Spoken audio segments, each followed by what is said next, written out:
Thank you, Speaker. I'm proud to rise today on behalf of my leader, Andrea Horwath, and the Ontario NDP caucus, the first parliamentary caucus in Canada to be made up of a majority women, to respond to the minister's statement on Persons Day and Women's History Month.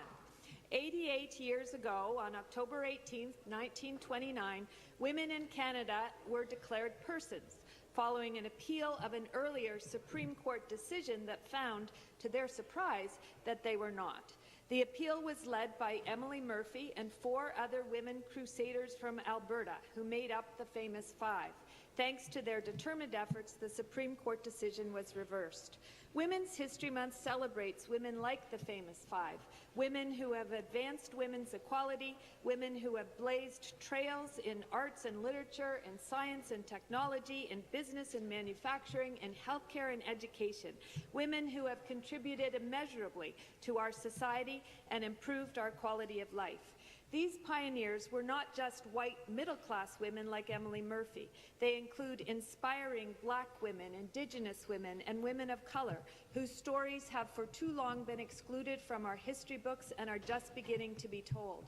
Women like Viola Desmond, who challenged racial segregation in Nova Scotia, and Mary Tuax Early, who fought legal discrimination against First Nations women.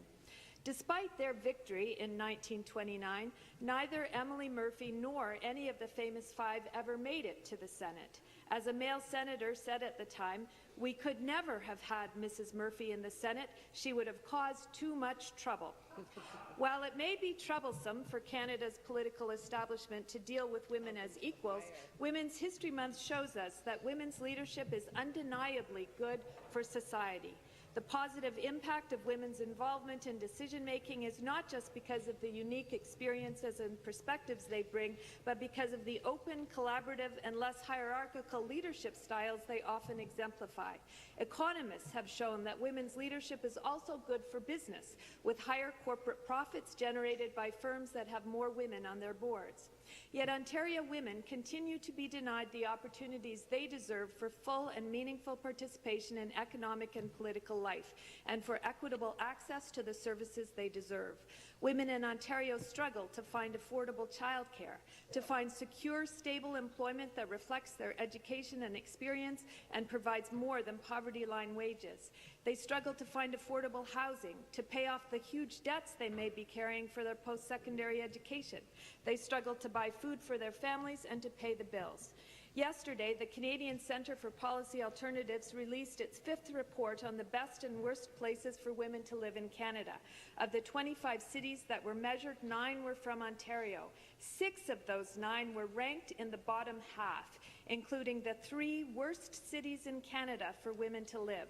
One of the key findings of the report was that cities have stalled.